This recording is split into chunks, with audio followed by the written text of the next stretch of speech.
I'm not gonna step out of the Step out of the house. house. Step out of the house. Whoa. We're just gonna see if anybody else. Is there anybody else home? Wait a minute, how do you come to my house? Do you have a search warrant? Have a seat right there. Do you have a search warrant? Have a seat right there. This calculated psychological predator is Jodi Hildebrandt. So we just spoke with your husband, and he said you guys have 6 kids. Are those all together? Are those all your kids? And this stone-cold, silent figure is Ruby Franke. Once a mother who broadcasted her family's perfect life to millions online, she now sits in absolute chilling silence, refusing to utter a single word to investigators. The horrific reality of what these two women did inside that home is a descent into pure cruelty, and a story we are about to uncover piece by piece. To understand how this nightmare unfolded, we have to look back to early 2015. To the world, Ruby Franke was the ultimate digital mom. Her YouTube channel, 8 Passengers, wasn't just popular, it was an empire, pulling in over 2.5 million subscribers who tuned in to watch her raise her 6 children in a seemingly flawless, God-fearing Utah home.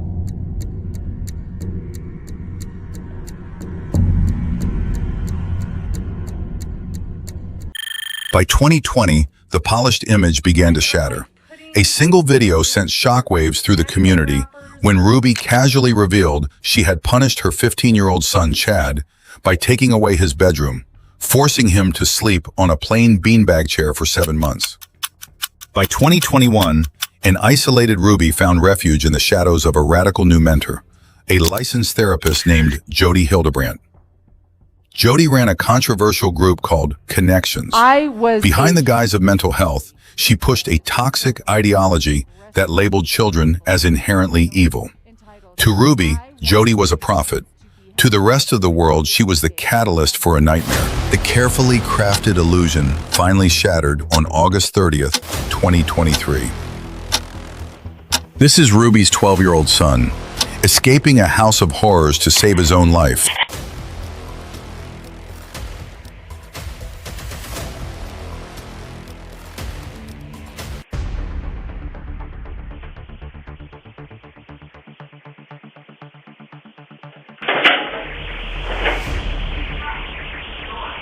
Yes. Hi, I was just wondering if you could do 2 favors. Well, what are they? Taking me to the nearest police station. Well, actually, just one's fine. What's going on, son? Have a seat there. It's personal business. Enhancing the surveillance footage reveals a striking detail. The young boy was running barefoot, completely exposed as he made his desperate bid for freedom. Have a seat. What's your name? How'd you get here? Realizing the sheer severity of the boy's condition, the neighbor acted instantly and dialed 911.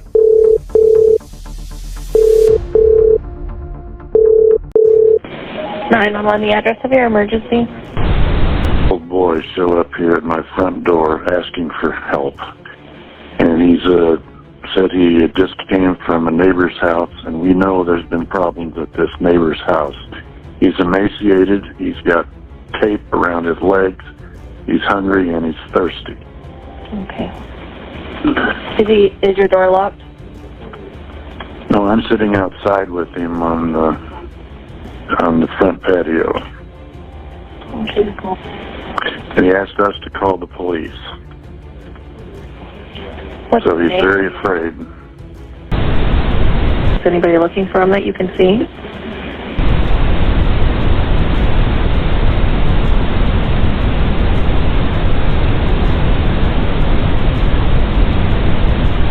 Porch. He went out there. He says he just left through the porch at the neighbor's house. Her name is Jodi Hildebrandt, and she lives 2 doors up the street. Out here in Cayenne, the houses are far apart. Yeah, out here in Cayenne, the houses are far apart, so he walked just under a block to get to our house. He rang my doorbell and asked me to call the police. Does he seem to be under the influence of drugs or alcohol? I don't think so, but he's very thirsty and, Need an ambulance? I don't think he needs an ambulance. I'll let the cops decide that, but his ankles are taped up and he won't tell us why. Okay. But he has duct tape around each ankle.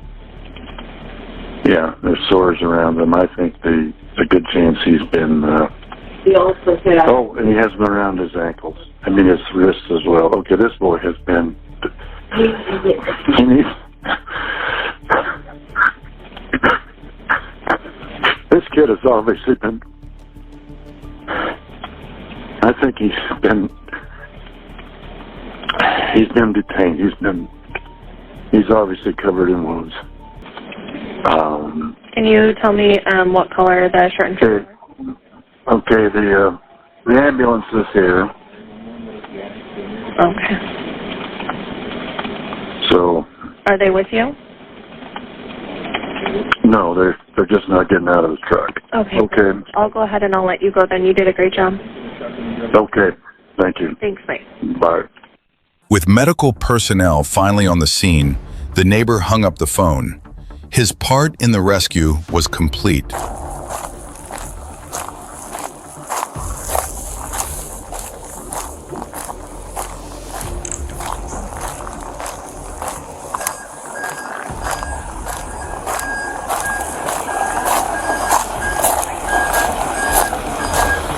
The severity of the abuse was undeniable. When paramedics arrived, the scene was so heartbreaking that a female medical officer literally broke down in tears. I'll take more. If you want me to, you send them to you. While the 12-year-old boy was being treated at the hospital, the police moved in fast. You're not in trouble with me, okay? We're just trying to figure out what's going on. Our main focus right now is you, okay? Who put the ropes on you?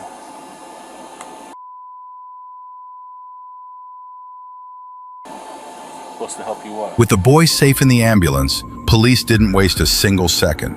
Within minutes, heavily armed officers swarmed Jodi Hildebrandt's desert estate, completely unaware of what and who they were about to find trapped inside. Front door's off to the left.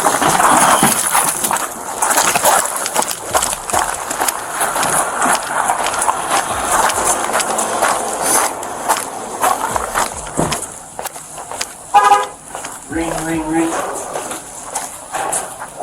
No, go.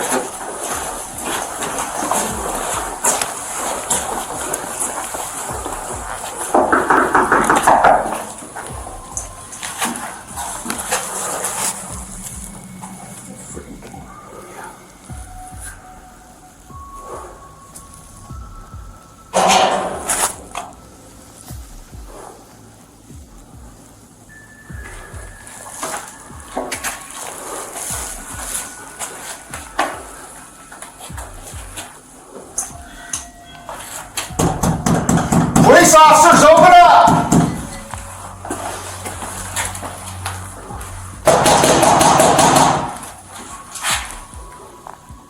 Got movement right here. Right there. Contact. Got movement. Open the door!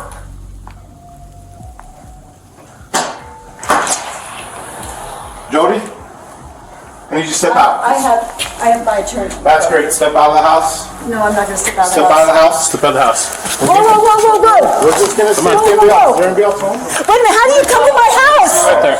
They come into my house. Just have a seat right there. Do you have a search warrant? Have a seat right there. Do you have a search Have warrant? a seat right there. I'll explain everything after. Have a seat right there. Do you have a search warrant, sir? Control 12X11. Can you hold the air? We're searching the house. I can tell you what's in the house. Okay. Just have a seat right there for me.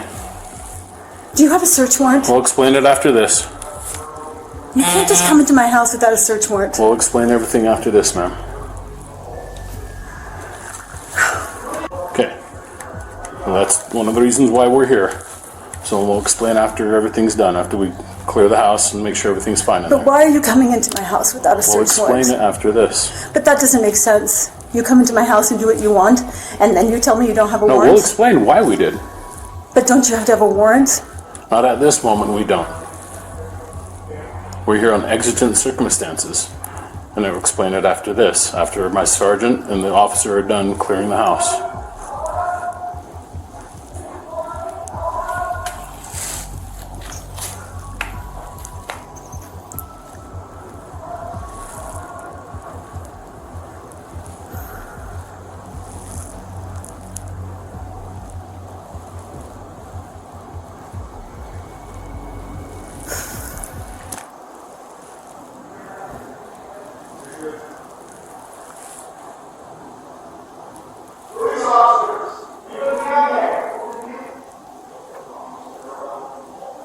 Is there anybody else in the house? Yes. 2 kids?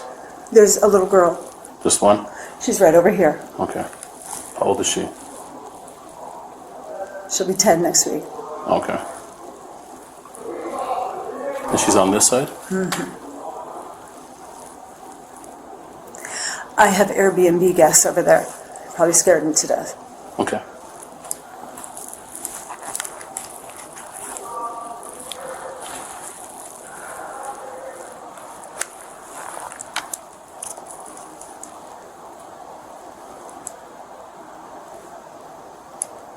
And they're on this side of the house then? They're right over there. She's over here. Can you get through the house that way? Yes, they just have to go right there. There's no other kids besides her? No. What's her name?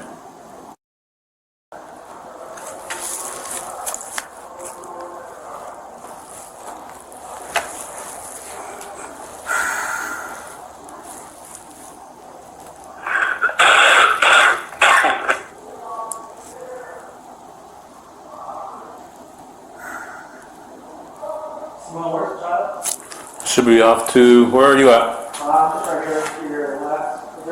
Should be off to the left, right in there. Is it the main bedroom? It's right there.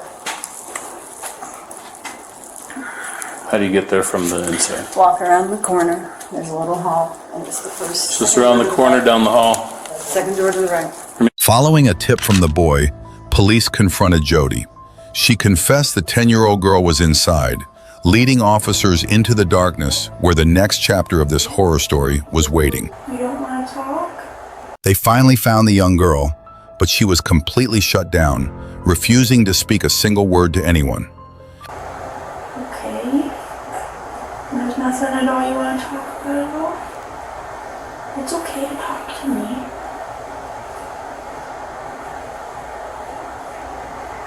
Are you scared? The breakthrough came when a female officer offered her a small piece of food. Looking up, the traumatized girl finally spoke her very first word, softly whispering, "Yes." Yeah, I'll put this here, okay? Whenever you're ready, you can eat. There we go. Whew. Thanks, yeah.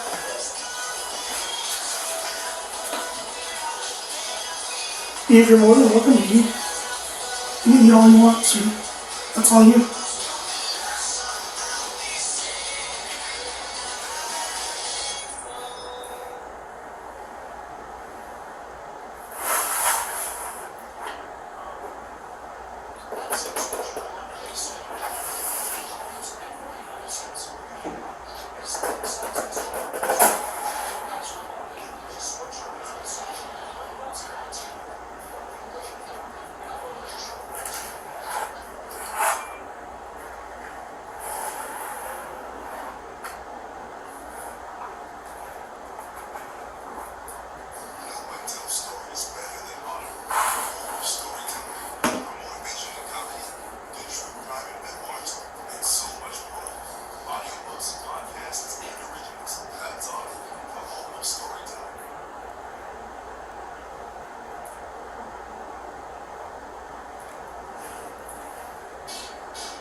While officers were uncovering the horrors inside, Jodi Hildebrandt stood outside in the desert heat, anxious, pacing, and completely at a loss for what to do next. Now you have a flight to catch, so they're just. Well, so they're in your home because you lied to them about. Yeah, I've got a police officer standing right here. Okay. so I don't want you to miss your flight, so. Well, I'm not going to miss my flight. I'm okay for a minute. Okay.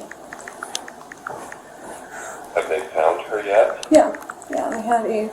They think there's somebody else in the house. There's not.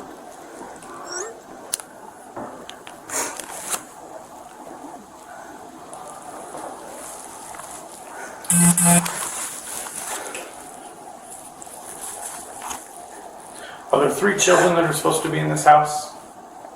There's one that's here. One that's here? There's not 3 children that are supposed to be here in this No. home? Jody, is the officer still there? Yeah, walking in and out of the house. Is there an officer that's close by you? No, he's standing. Somebody? I don't know who he is, but yes, My lieutenant. he's the lieutenant. I have a question for you. Yeah. You have a room downstairs that has a safe wheel on the front. How do we get access to that to ensure that there's no one else in this home? Adam, They do need to search that there's nobody else, so I think you can give them access to make sure there's nobody in there. And then you don't have to tell me the code if you just want to open it. We're going to go in and make sure that nobody's else there, and then we'll sit down and have a conversation after that as far as why we're here. Does that make sense? yes, it makes sense. And I You want to open it then? don't know if I have the code. Does he have the code No. and he can tell you the code and that's just between you two? No. That thing has been locked for a couple of years, and I would have to call whatever. Okay. Is that a panic room or a room where... It's a room with a toilet, with a sink. Toilet and a sink, and you don't know the code? I haven't used it. Okay. All right. Where we're at. That's right. Let's get info from...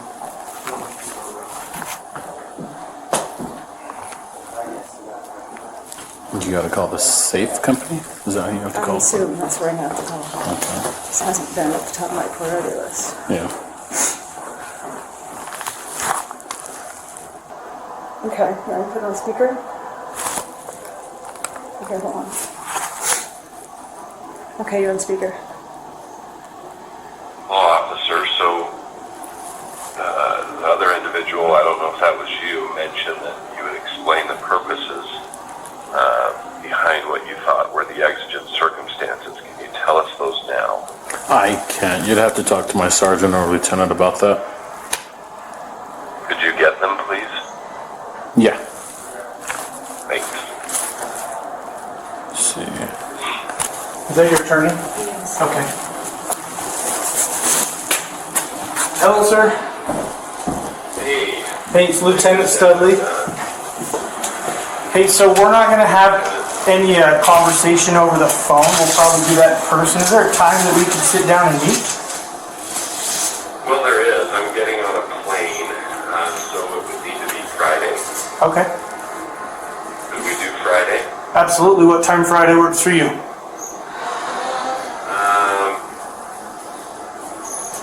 Well, could we do in the afternoon? You tell me what time I will be available. Jody, would 4 o'clock on Friday work? Yeah. You want Jody there, I presume? Yes. Okay. And you are supposed to announce yourself and explain the purpose. Could you at least explain that to Jody while I'm on the phone? Not yet, but I can do that with you on the phone. But again, there won't be any dialogue. We received a report of an emaciated juvenile that had duct tape around his extremities that was asking for food and water. And based on that information, there are other people in the home, so we're ensuring that there is nobody else in the same condition. So under that exit sheet, see, we've entered the home. Thank you, I appreciate that, Yeah. Lieutenant. We will plan on Friday at 4. Okay. And Okay, where thank you. where were we? Our police department is 55 North Main Street in Ivins.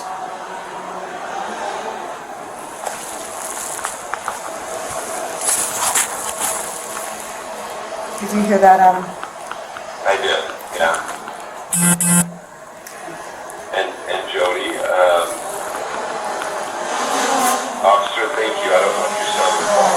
Yeah, no, we're here. Okay. Jody will just plan on 4 o'clock on Friday. And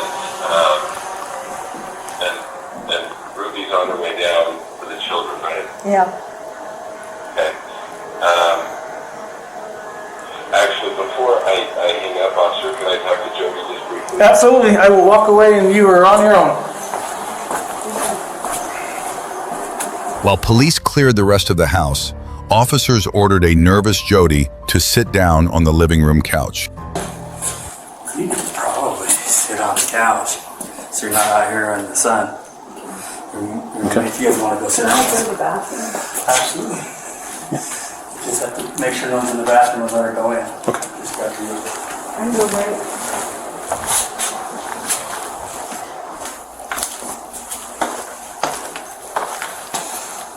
Must miss that stuff.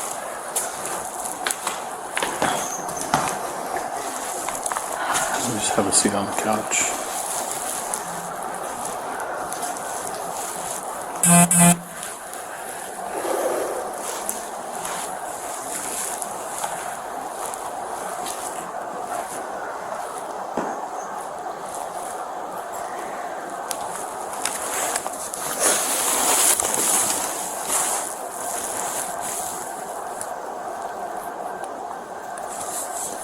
Hello. Hey. You there? Yeah. Where are you at? Yeah.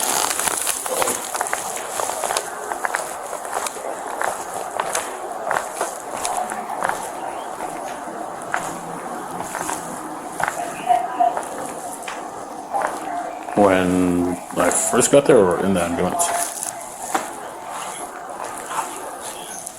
First observed the kid. He was sitting on the chair, had the duct tape and plastic around his ankles. And then he had a long sleeve shirt on. And then we pulled his sleeves up and he had duct tape and clear plastic underneath the sleeves on both wrists. And then medical got there, they started cutting the stuff off him, and then you can see like the dark around his ankles, and it you could smell it with the flesh. So underneath the tape, as soon as they took it off, you can, even outside, you can smell. You could smell the flesh. And then put him in the ambulance. I went in there. They started cutting more off of it. You can see the wounds on the back of his ankles, around the front of his ankles, and then on his wrists as well. And the wounds around his ankles were dark and like, I don't know, like wet looking, I guess, from the moisture underneath it. Yeah, he said he was tied on the ground with a rope. That's where the wounds came from. Yeah, with ropes on all four of his extremities. And that's where the wounds came from. And then they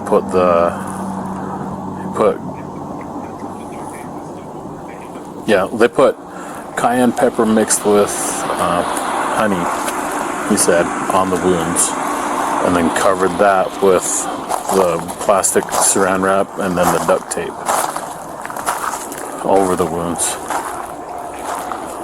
Yeah. And then that's what we cut off, was that. Yeah, they dressed the wounds. Some of the wounds, when I was in there, when they went to go peel it, they thought it was some of the dressing. It was actually his skin that was peeling. Yeah, and yeah. So All right. Yep.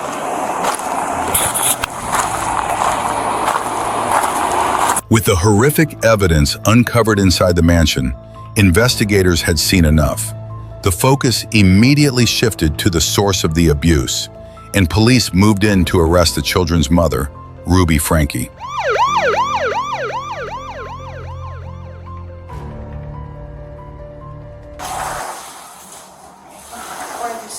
How are you? Alright, well, it feels good in here. So, hey, Ruby asked this, and I know that said that you're already detained, but I'm going to be taking you back to the police department. Okay, so I'm going to have you pop up. See if I can fit through here. You want to put it on one of our vehicles? Yeah, you want to. Okay, just place your hand behind your back for me. Perfect. And then, right now, I can put a finger in each of these, okay? And I'm just going to double up those so they don't tighten up on you on the way out there.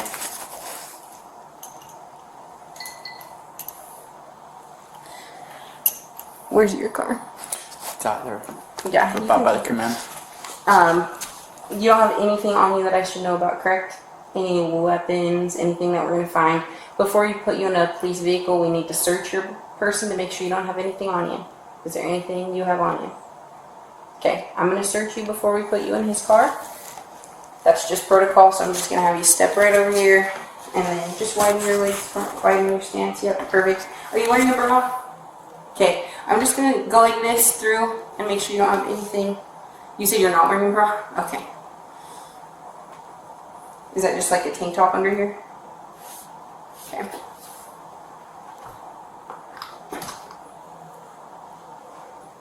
Just gonna lift up your hair. Okay. Alright, you're just gonna walk with Officer Hines. You'll go out this way. And then, hey Hines. You want me this way or that way? Yeah. Okay. And then if you want to go down the downstairs into the interview room downstairs. Sounds good. You going down or I'm going down? You're going down. I'll go get the score for you. I appreciate it. I was going to ask you to come turn my car off, but I'm leaving now. So we're good. Yeah. It's still on.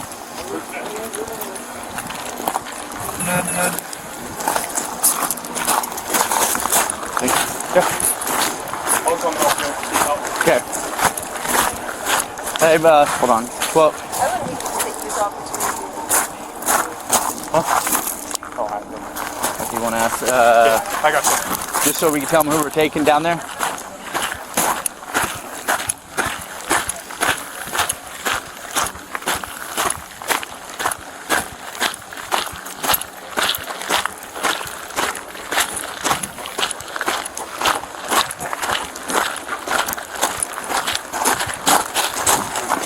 Ruby? Okay. I'll go this way.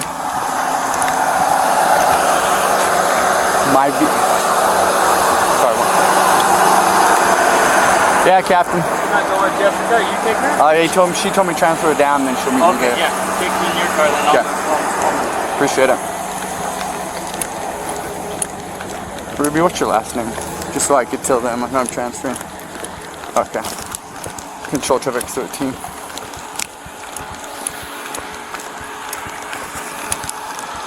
I'll be transferring Ruby to number 12. I'll give you my beginning here in a minute.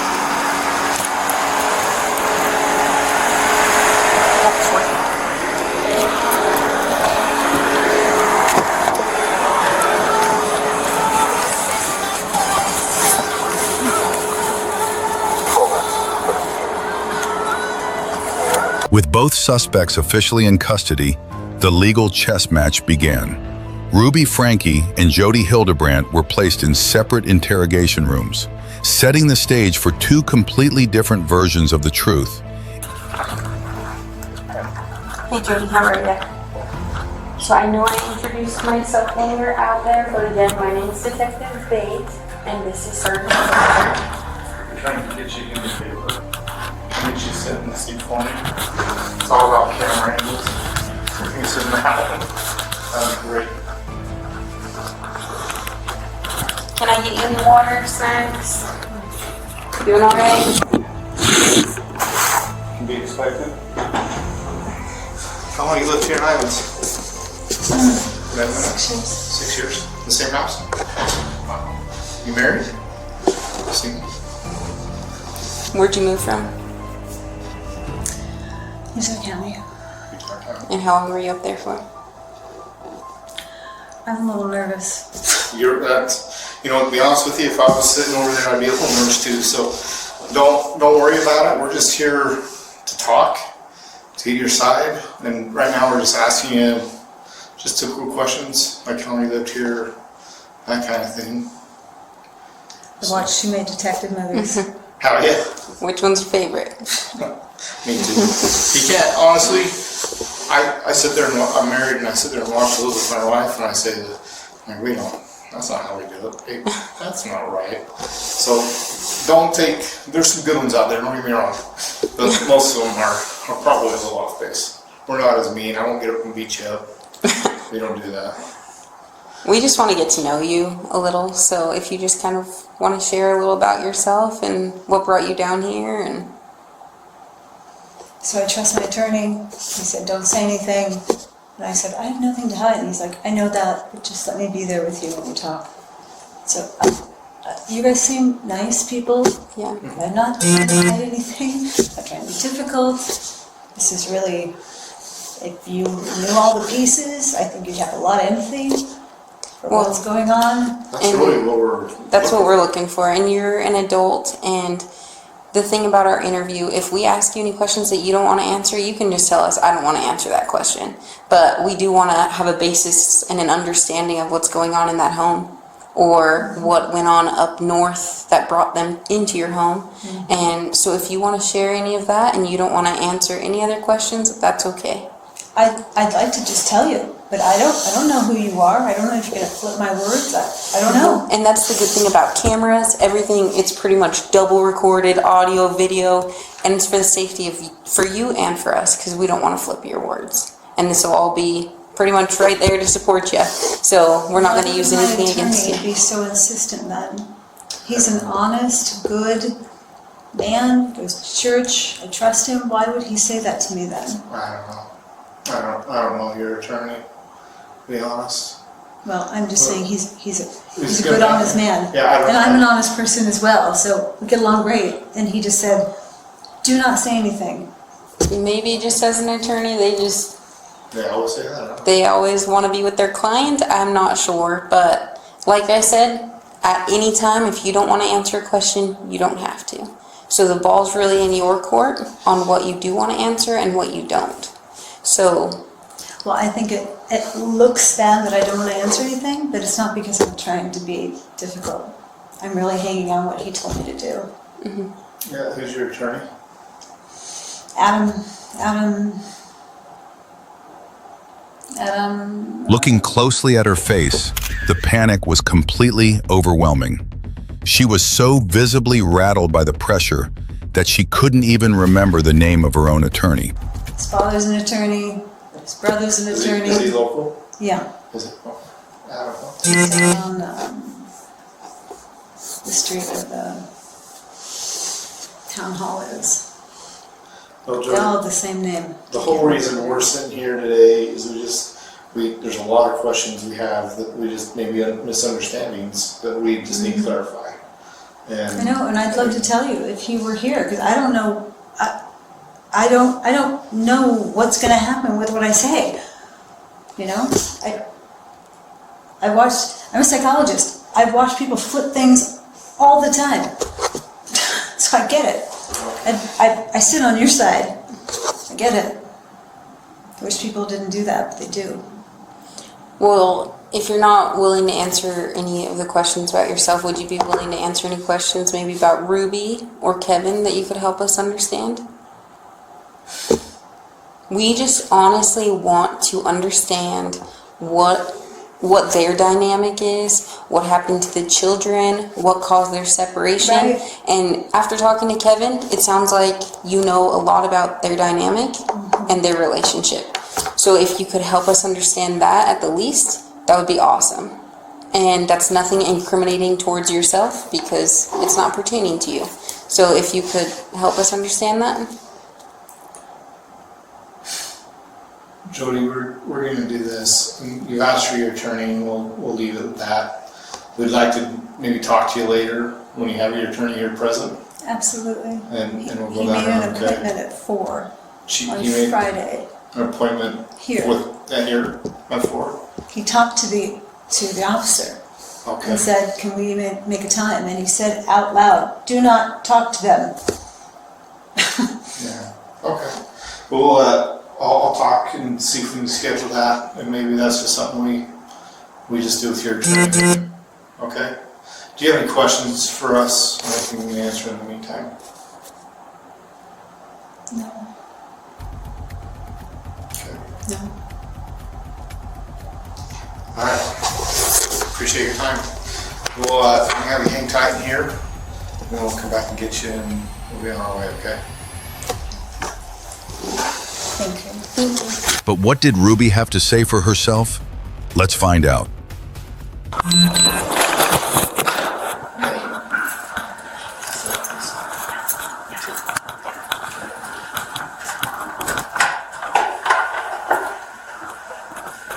Hi Ruby, how are you? I'm gonna have you come sit on this side for me. Thank you.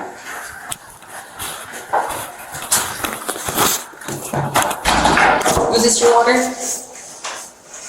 It's yours if you want it. We'll say that. How's that? We also have snacks if you need anything to eat. So I know I introduced myself to you earlier, but my name is Detective Bates, and this is Sergeant Tobler. We're just here to talk to you about kind of a few things involving your kids. So first, do you live down here, or?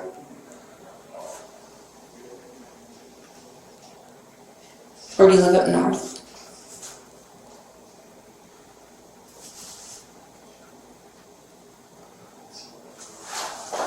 Do you want to talk to me about where you live or how many kids you have?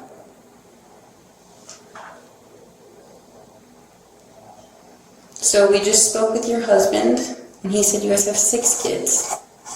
Are those all together? Are those all your kids?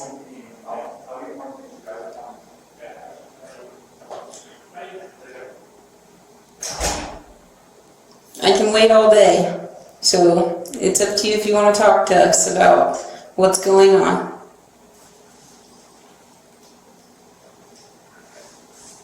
Would you feel more comfortable talking to one of us? Or do you want me to take a step out if you want? Or if you feel more comfortable talking to him, I can step out. I'll wait till I have a lawyer. Okay. So you don't want to talk to us at all?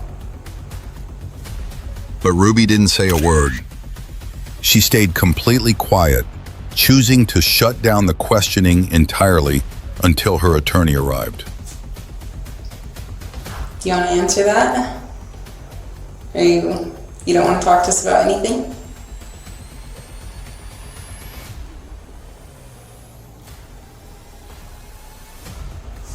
So yeah, this is just your chance to tell us. We're just trying to get your side of the story.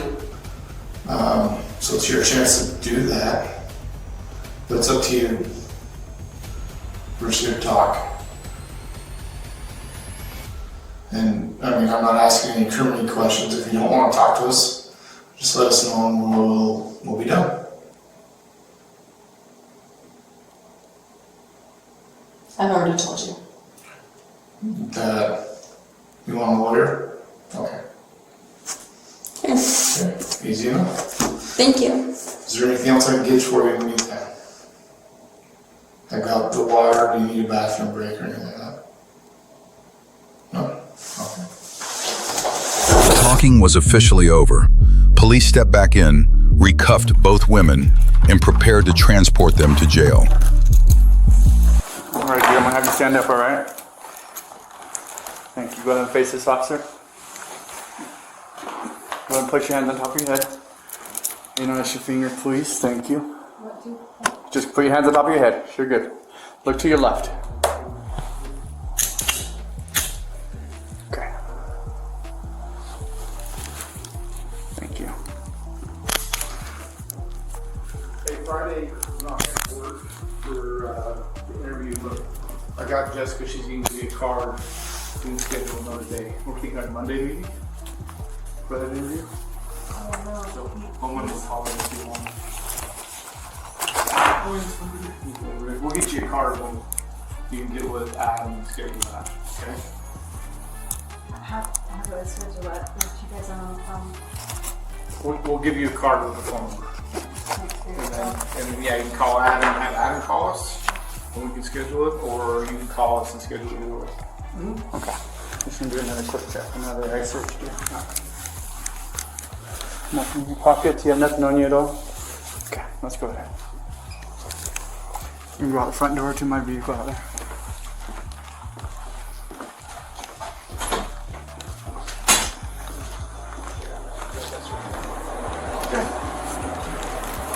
Yeah. We'll put her on the right side. Hey, Jess? Jessica?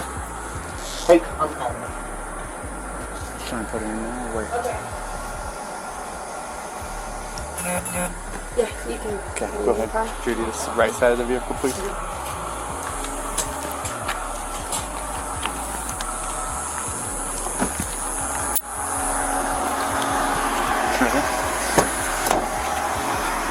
Hop on in. I'll help you if you need. I had a crash on the right side, so my shoulder's screwed up. Okay. Just be careful then. I'm got you right here as much as I can. Would it You want feel more double cuff? comfortable? Yeah. Put 2 cuffs on it. Go ahead and step on out. I got you. I landed on my So shoulder. he's gonna. Come on out one more. We're gonna double cuff you so that you have more room for your shoulders. So he's Okay. gonna take one of your hands out. Okay. When he does that, I want you to place that hand on your head for me. I mean, there's one for her thing.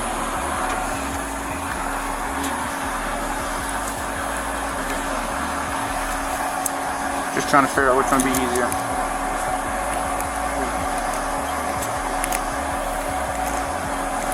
Okay, put that on top of your head. Thank you. Hold that one there. I'm going to just put a different cup so it'll make it a little wider so your arms are like that. Okay, go ahead and bring it back down. Bring this one back down. Thank you. So now look how wide that is. Better? Okay. Let me double lock it so it doesn't get any tighter.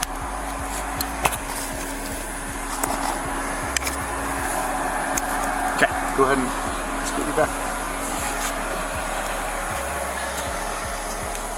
I got you as much as I can.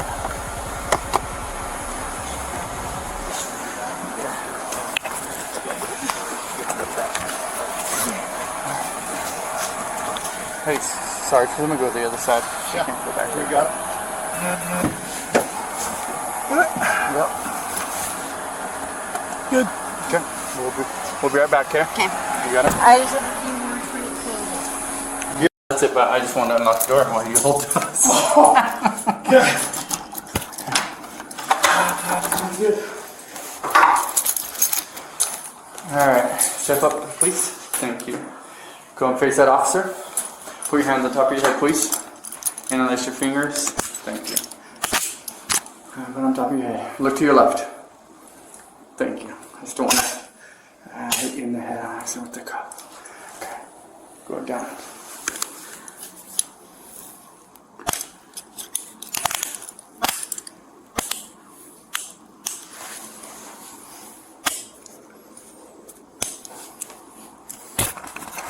Mark, you have the ones that lock on the outside? Oh, right there. Okay, yeah, I got them. I know you got searched already. I don't by Bates. You don't have anything in your pockets at all, right? You have just these ones only. Okay. Okay. All right, let's go.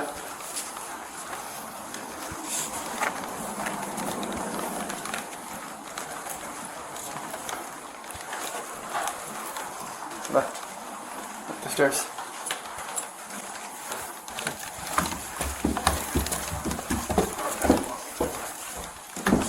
We'll go out the front door that way. Hey, just hang on one second right here in the lobby, okay? Okay. Make sure they're good.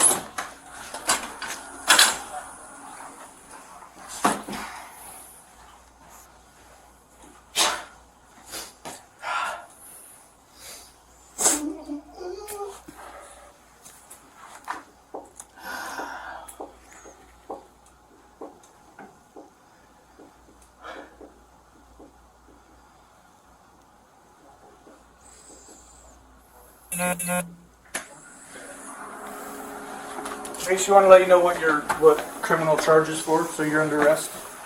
It's going to be 2 counts, second-degree felony of child abuse or neglect, okay? Do you understand that or no? Are you okay? I'm wondering if there's like a medical clearance that needs to, like, do you need medical attention before you go to the jail? Okay. All right, well, we'll have you, as soon as she gets down here, we'll bring you out, okay? Okay.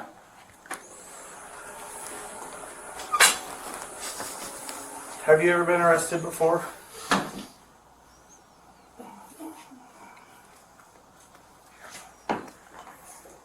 I'm just concerned about you. I know you don't believe that. But I've had an opportunity to talk to your husband and kind of worried about your circumstances and obviously your children as well.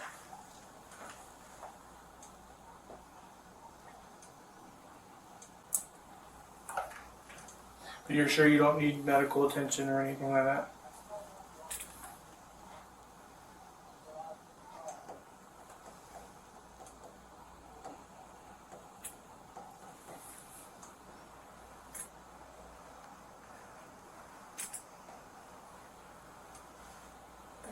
Soda?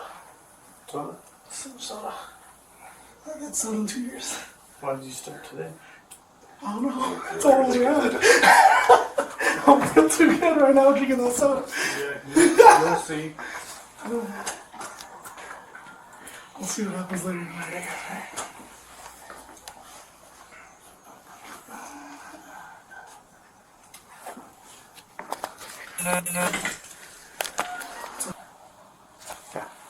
What's going on?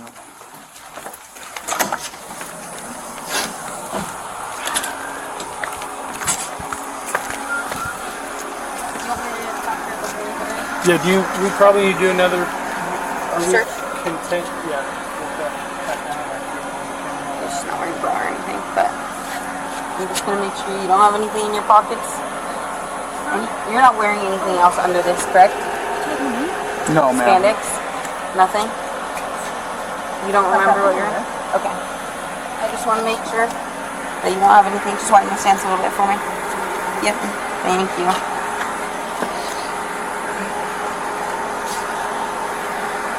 Okay.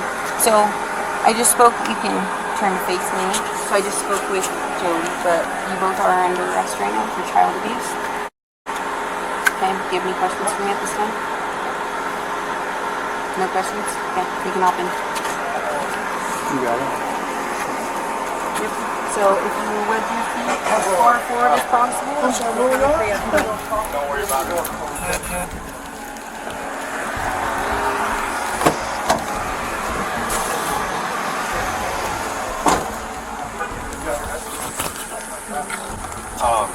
You'll have 6 complaints. But Ruby and Jodi weren't the only ones being questioned. Next, investigators turned to Ruby's husband, Kevin Franke, who was miles away from the home while the nightmare was unfolding. Miranda rights before we start.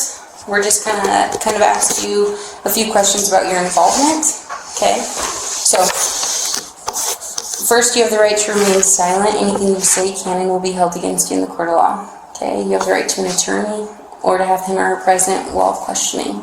If you cannot afford to hire one will be hired to represent you. If you decide to answer questions, you can stop at any time. Okay? Do you understand your rights? I do. Okay. Do you wish to speak to me now?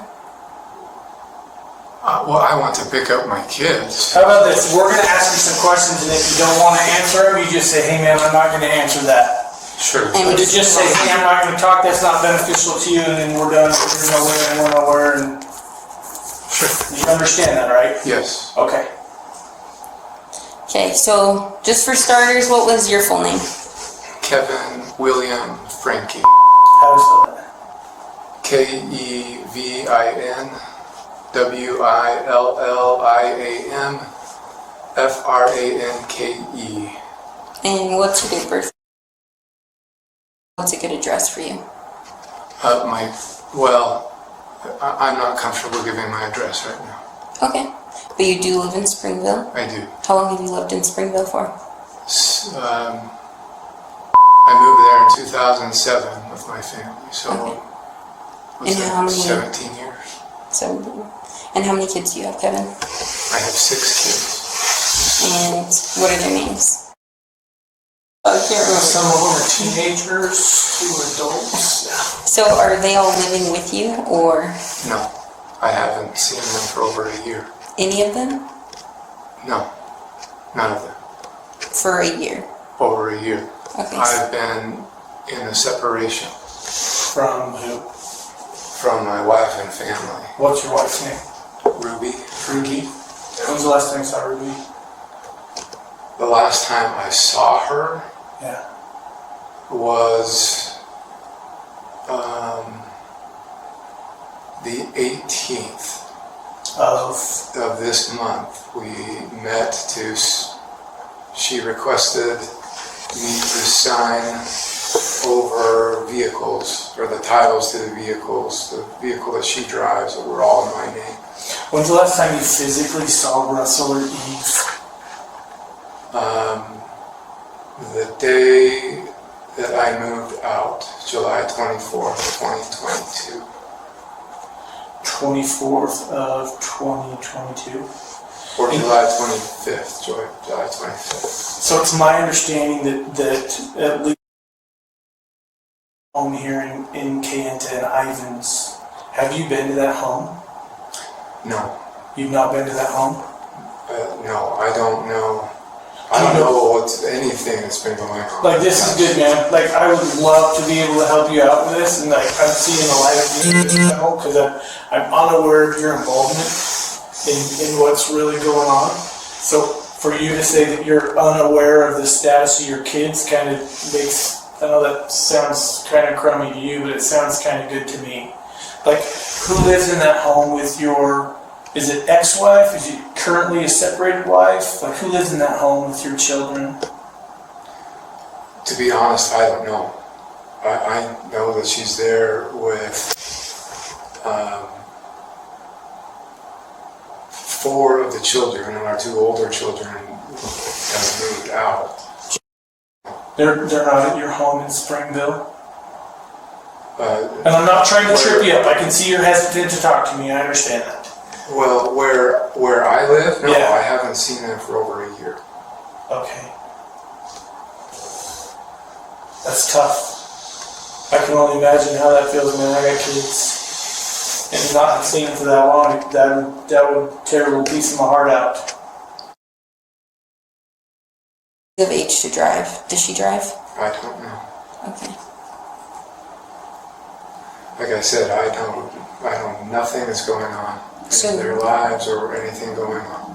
How did you find out that you needed to come here to 55 North Main Street? I received a message that I needed to come pick up my kids from the police department in Highlands. And who was that message from? Well, I prefer not to say right now. It would just help us a lot. I'll try to figure out who reached out to you because it makes sense that that would happen. I'm just not aware of anyone who did that from our department. Right. And I'm not comfortable saying right now who reached out to me. Okay. Okay. So you haven't seen any of your kids in over a year, you said? That's correct. And then how old the last time you saw her? How old is she now? 15. She's 16.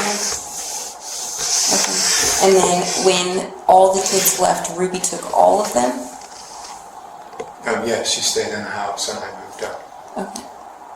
And did you ever try to reach out to the kids, drop by the home, or was there? I honored the no separation boundary that we agreed to. So what was your separation? Contact boundary, excuse me. Did you have a no contact order in place?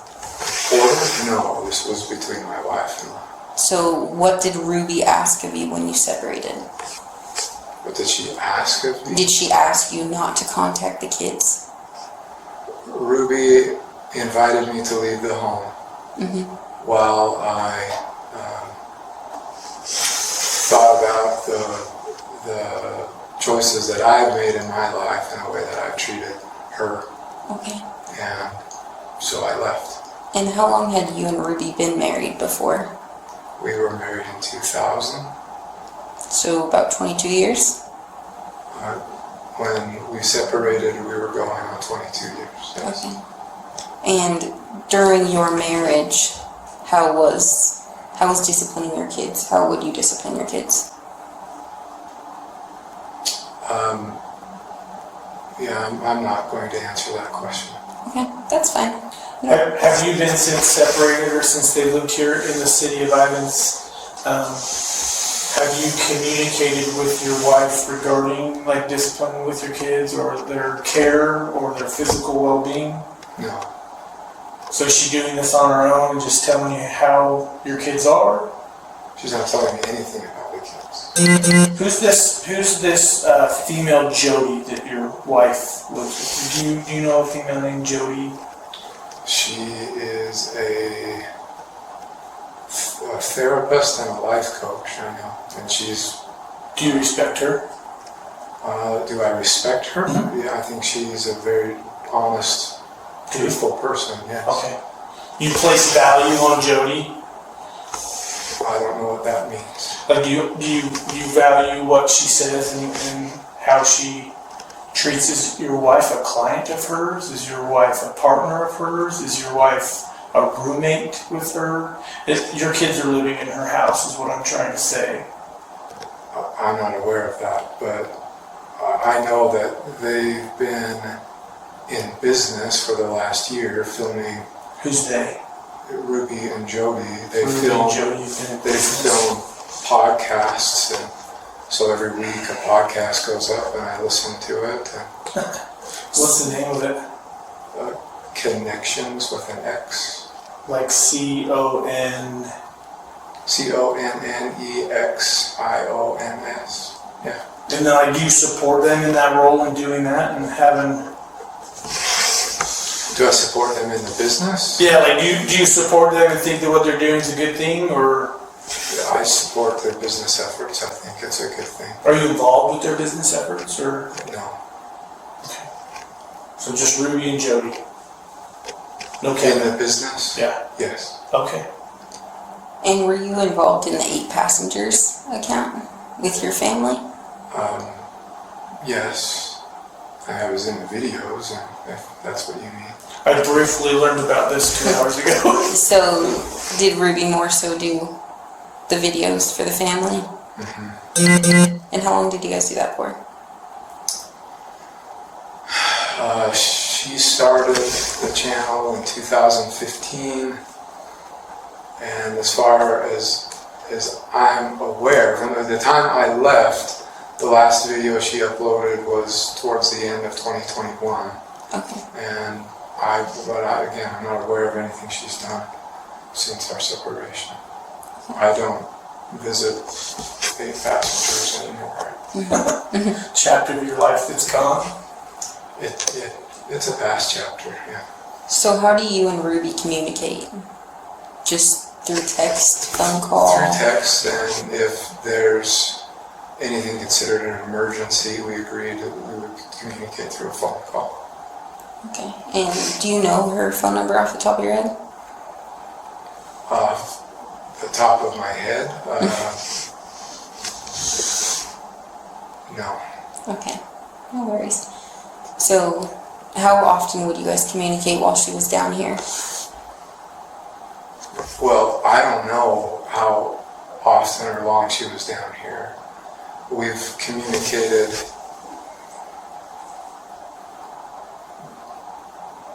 maybe 4 times in 2023 since January.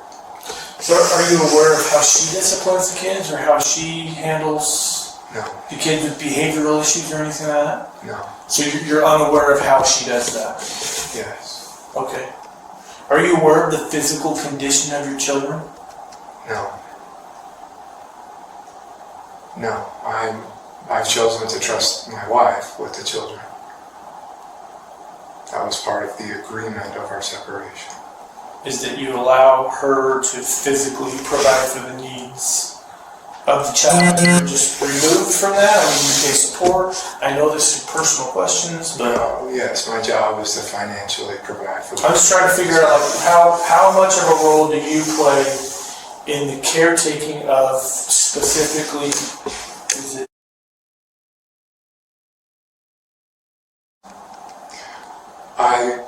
I pay the bills.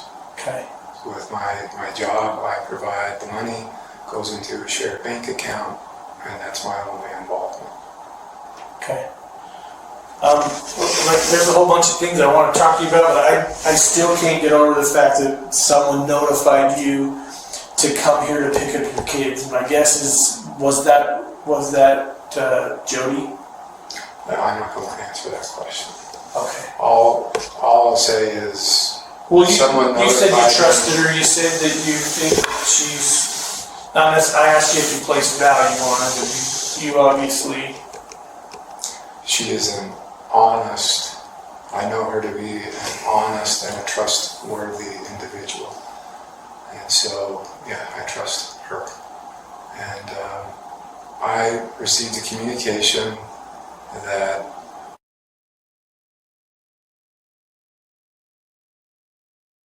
And so I left immediately from my job and drove down here. That's all I know. I've come to pick up my kids and to take them home with me. Do you have any, is there custodial paperwork that says that you're like a, there's no custodial paperwork denying you of rights, correct? There's no custodial paperwork at all. Period. So the kids are yours? They are mine. Okay. Yes. This wasn't just a verbal agreement between my wife and I when we separated last year. What questions do you have? Oh, I want to know what's going on and why I was asked to come down and pick up my two kids. Well, and a lot of that kind of hinges on who asked you, because if we had been the one, like, I'm not going to say you fit, but I'm confident a cop didn't call you because we wouldn't have wanted you down here at this point in our investigation. So, having said that, I think it's time we be honest with you, right? Sure. No, and I didn't lie. Sure, someone contacted me, but I don't want to say someone from your office, but okay. Well, I don't recall saying someone from my office. Our office. No. Someone, yeah, so we don't know who called you. So if we knew who called you, then we could help you. It would make more sense. But... Well, I don't know the legal ramifications of implicating individuals who contacted me. And so without a lawyer here, I don't want to answer that question. That's okay, but you want to know specifics of the case, which we can't share right now because it's under investigation. So, I see. Yeah, so we would like to ask questions about where you found out, but we'll respect that if you don't want to share that information. But I am curious, when you guys had the previous 8 Passengers YouTube channel, you guys got a lot of heat for neglect and child abuse. A lot of people commented those things on there. Why were they commenting those things? That's a good question. We had a son who was acting out in very selfish behavior. Is this Chad or yes, this was Chad. And none of this is strange or odd. You could get on YouTube and find out all sorts of stuff on this. It's like a double-edged sword. Whereas the question is, what do you believe, right? There was even an article written in Newsweek magazine in 2020 on it, was it Newsweek?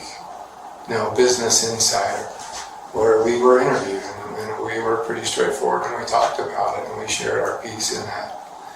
Basically, it boils down to he was being very cruel and mean to his siblings that he shared a room with, and so we removed him from the room. And we said, you can sleep anywhere you want. Sleep on the couch, sleep on the pull-out bed, sleep on the floor for all we care, but you're not sleeping in that room with your brother. He chose to sleep on a beanbag. So 9 months later, he had made a lot of changes in his life. And he was ready to, and we had moved by that time. And so we had a new house, and he was ready to move into his own bedroom. Made a video about it. And in the video, he mentioned something to the effect of, I've been sleeping for 9 months on a beanbag. And that is what all the uproar was about. What did you guys do to help, like, with his behavioral issues? Is that something you and Ruby talked about together? And then did you help him discover yourself and fix behavioral issues and things like that? Is that something you and Ruby sought out to help correct, like, some of the things? Yes, and I supported it.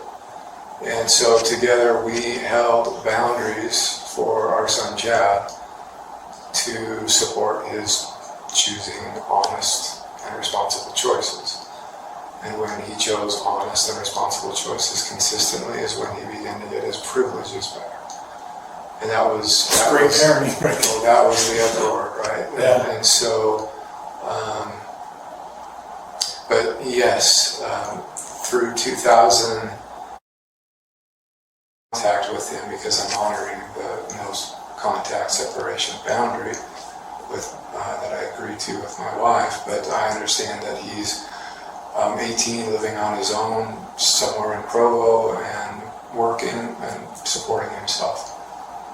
What other kids went down to visit Jodi?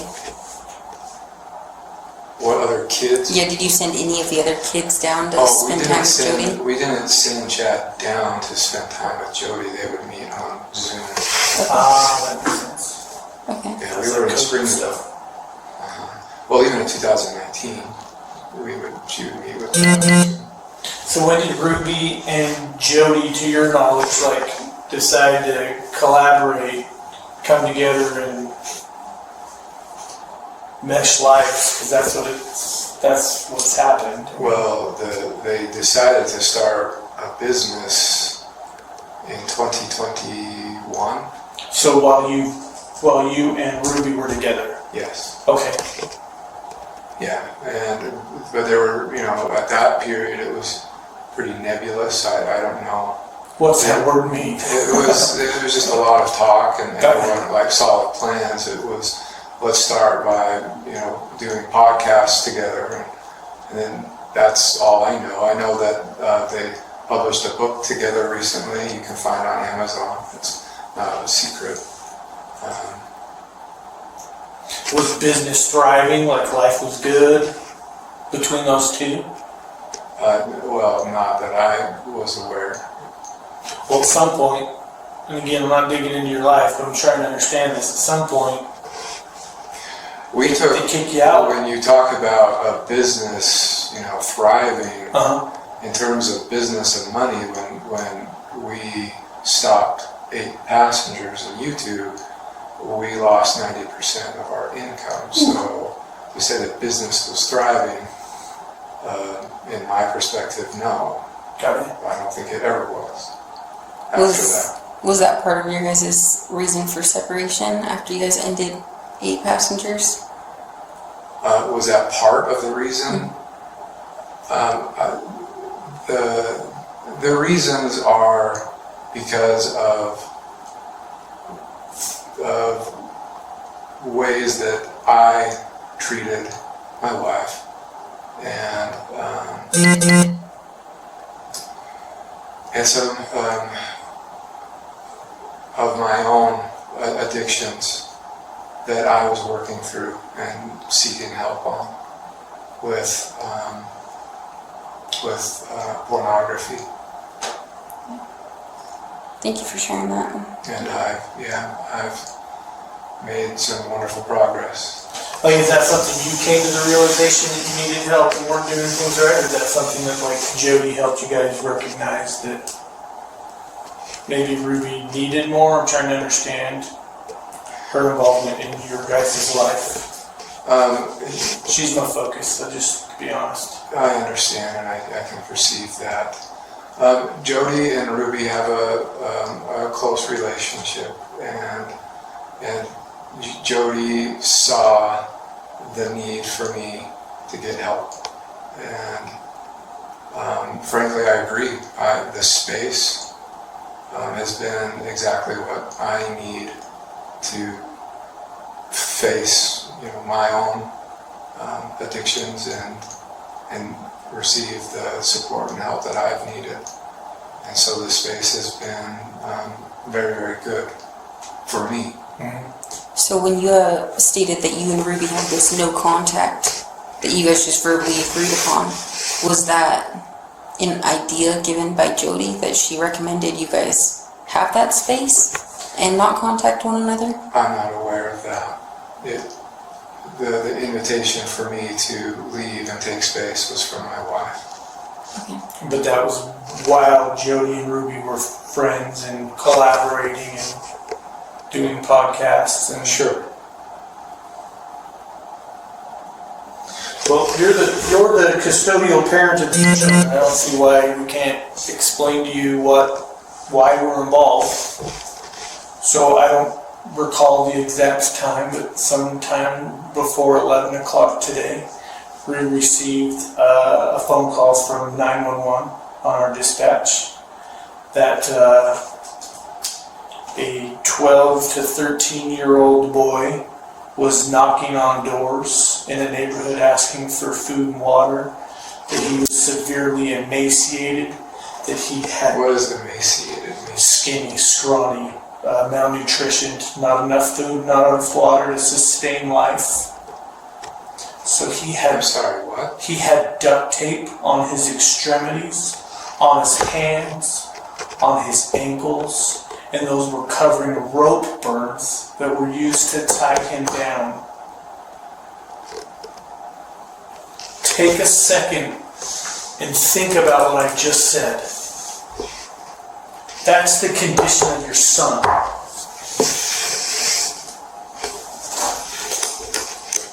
Given that information, your son was taken to the hospital. A warrant has been applied and granted by the Department of Child and Family Services to remove.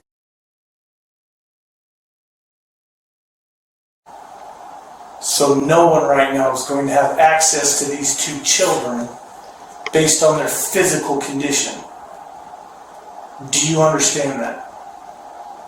I understand. Would you condone that behavior?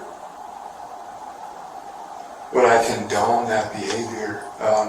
That's my job. My job is to find out your knowledge of the treatment of these based on your precious description, children. No. But again, I don't know the details, or I don't know what's going on. But as you described that sounds horrible, disgusting. No human being should be treated like that. Okay. That's my thoughts. But again, we might be different on that.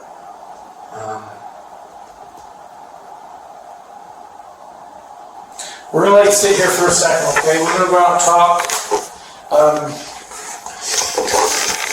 I'm not saying you're still not free to go. Are you under arrest? Absolutely not. We just have lots of questions that we need to figure out.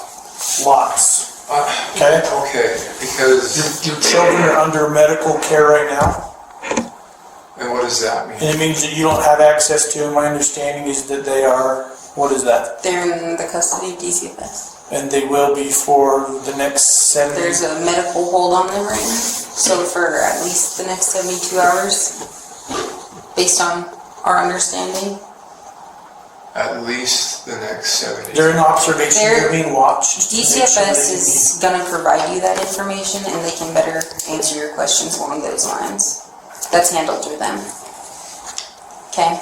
So we'll be back. So I want you to think about some things, though.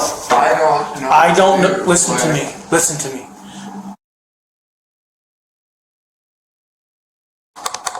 I want you to think about that for a minute. So I have no idea where they're at. Oh, I don't either. But, Okay, we're gonna hop out here. We'll be back in a minute, okay? That's still recording audio and video, okay? So if you would, don't make any phone calls. Sure.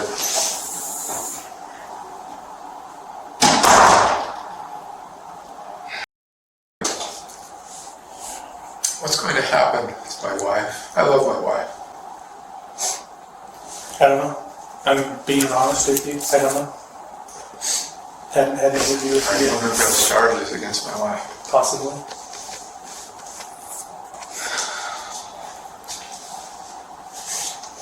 I think given the circumstances, that's highly appropriate, but again, I don't know your wife.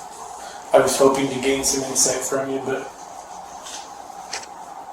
I don't necessarily know that that's something you wanted to, I trust her. a road you wanted to travel down with me, so.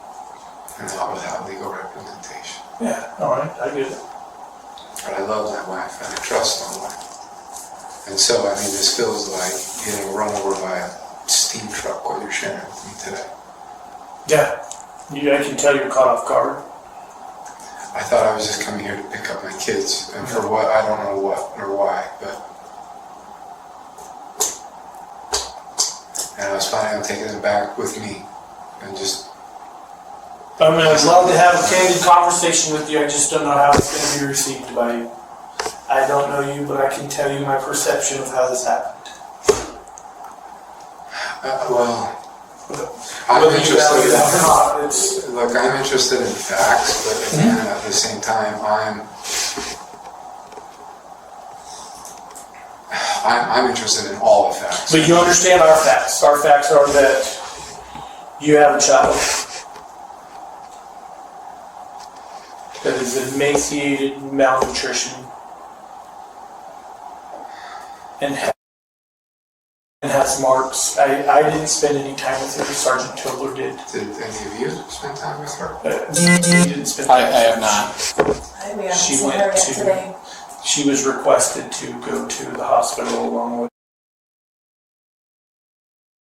based on their condition.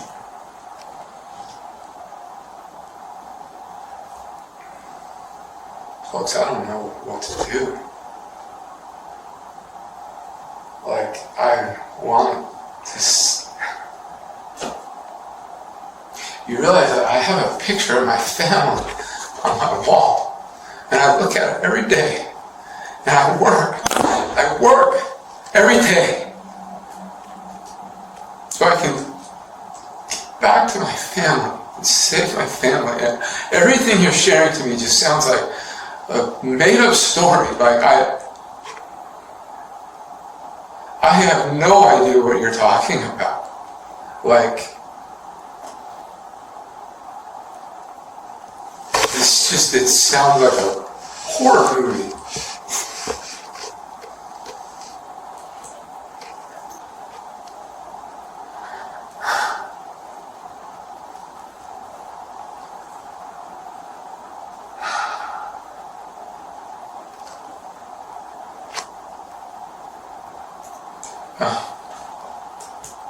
And I get you're all doing your jobs. I get it. I understand. And this is my life.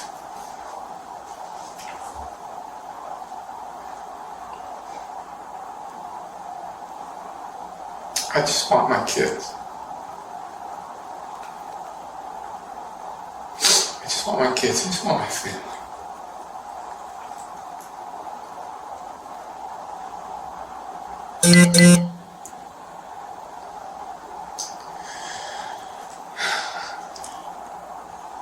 We want to have your family. I don't know what's going on. I don't know why these things that you described happen. I don't know. It's almost like I want to say, I'm sorry, you must have somebody else. Because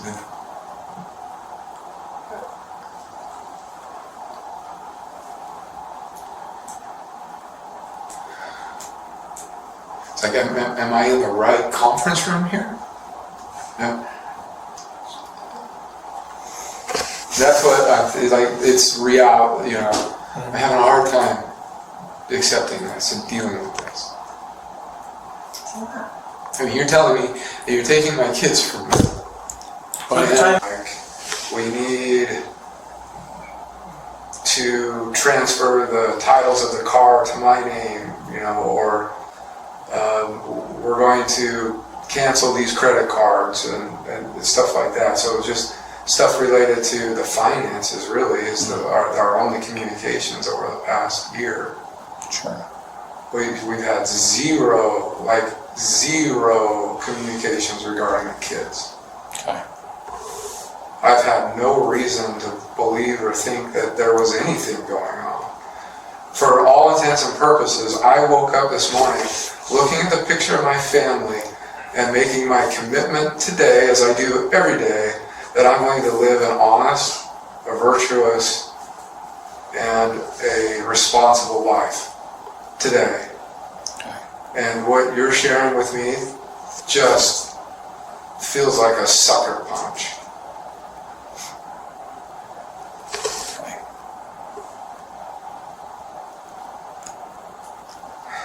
And just imagine. Brianna, do you have questions? Okay. If I still have a family, Yeah. and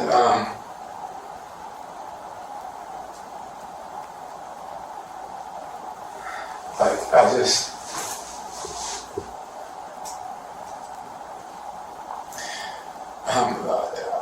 I don't know what my plan. My plan is to go to God Sure. and to figure this out. Right. And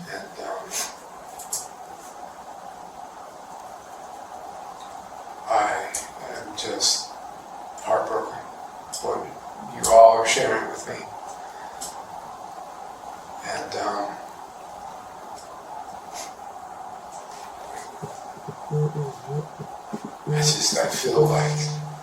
I feel responsible.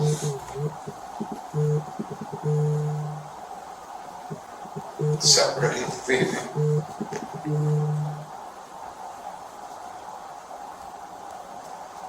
It hurts.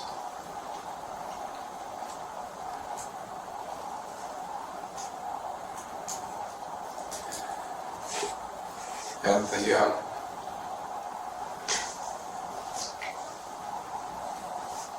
I wish I was a better husband.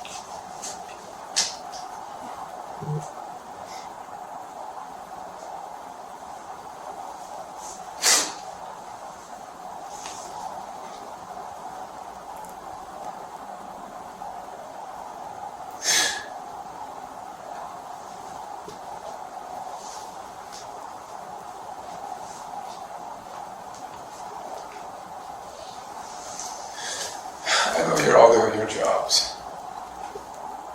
And I know you all have the best interests of my kids at mind. And I appreciate that. Thank you. Thanks. That means a lot. I just want my kids back. I want my family back. I want my wife back.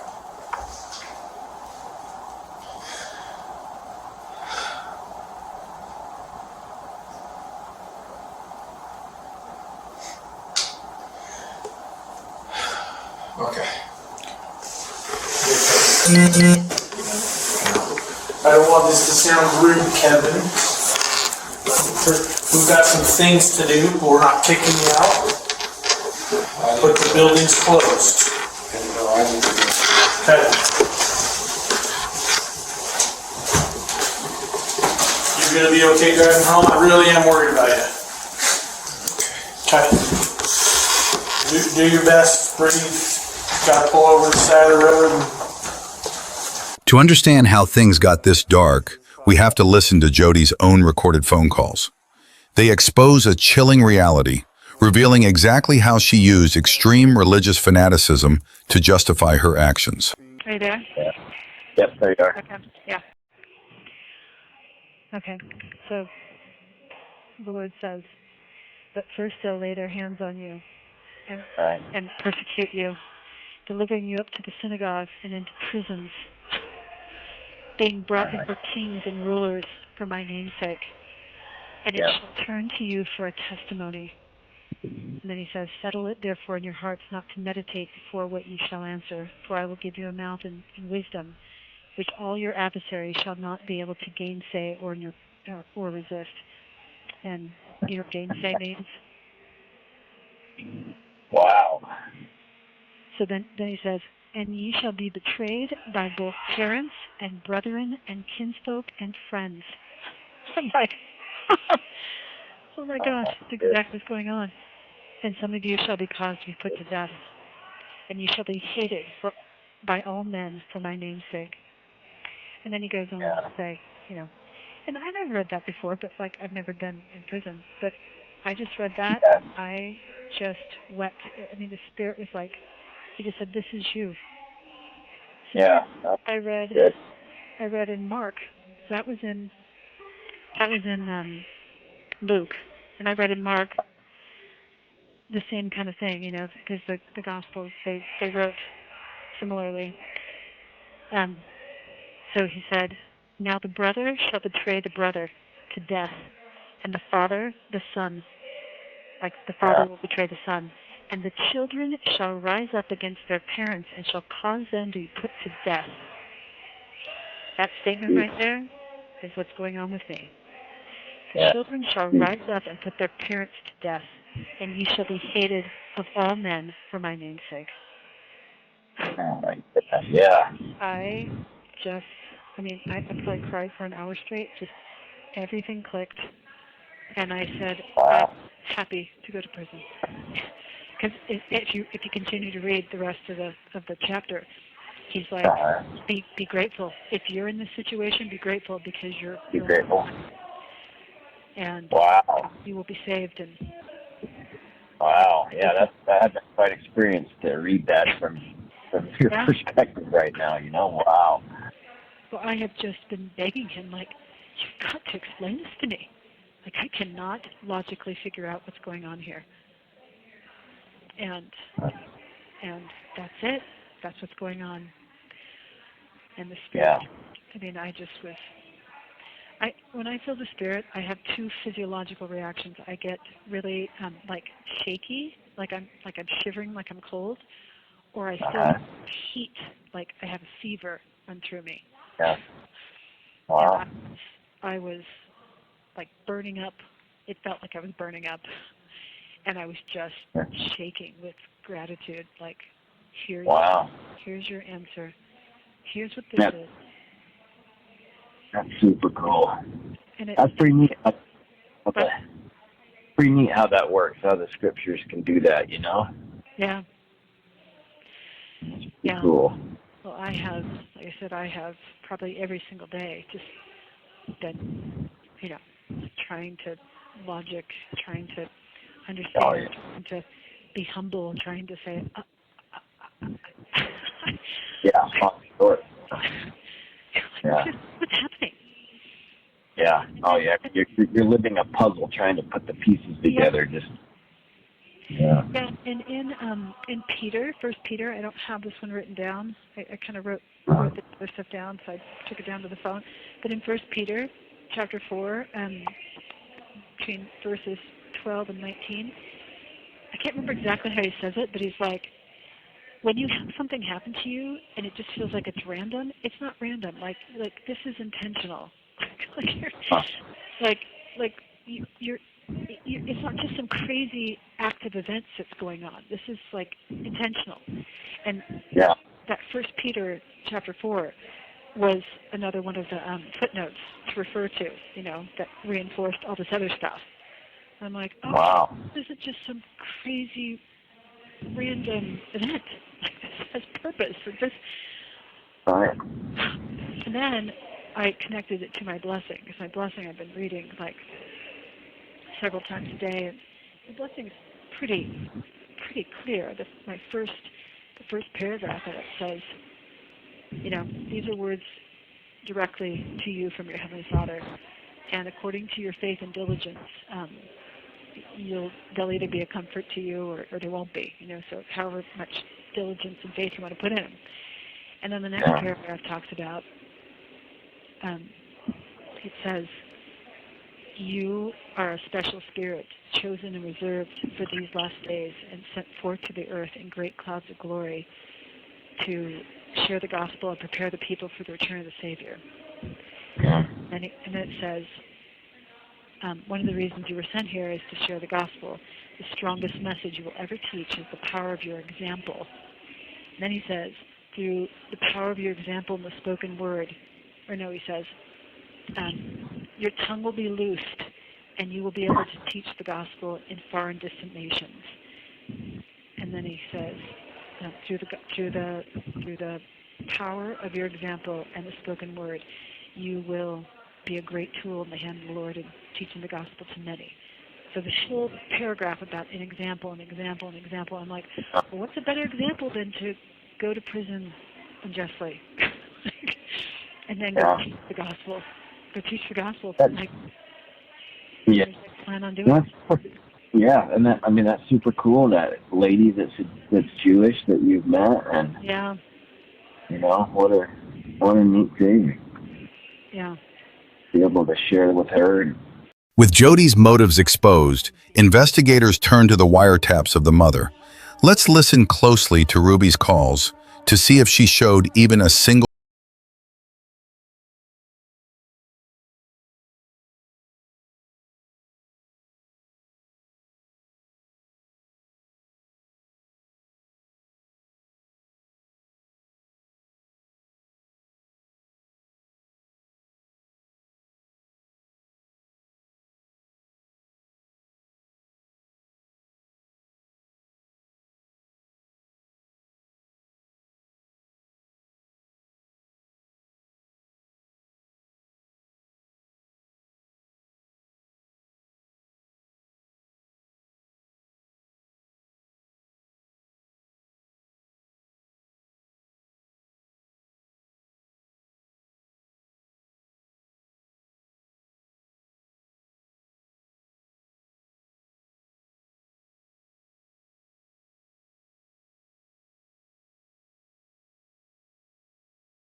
who are acquitted and are released, they will place legal restrictions on your access to the under 18 children.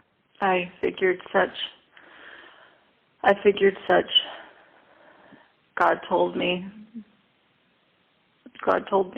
when I was driving before I called you.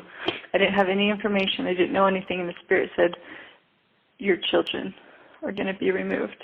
And I cried out loud. I'm like, no, I'm not done. I'm not ready. And God told me I'm done. And I just, so.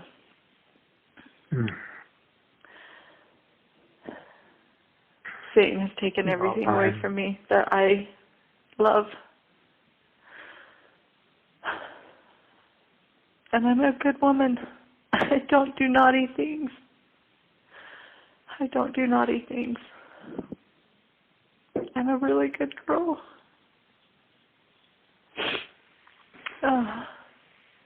Ruby, I'm going to do everything that I can to keep truth in our family. And thank you. I'm committed to our family. I'm committed to you and our marriage, no matter what happens. Thank you. Thank you. I will be here to support you in any way that I can. Well, thank you for stepping up. I do need to go, but okay. All right. Call me back when or if you need. When will you find out? How can I call you? When should I call so I find out what they say? I don't know how long this will go, but if you call this afternoon, I will know. This is a preliminary hearing, so there will be no... Okay. Well, it's hard to get a phone around here. I asked for a phone.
They were facing a staggering maximum of 60 years behind bars. Do you think 30 years is enough justice for what these kids went through?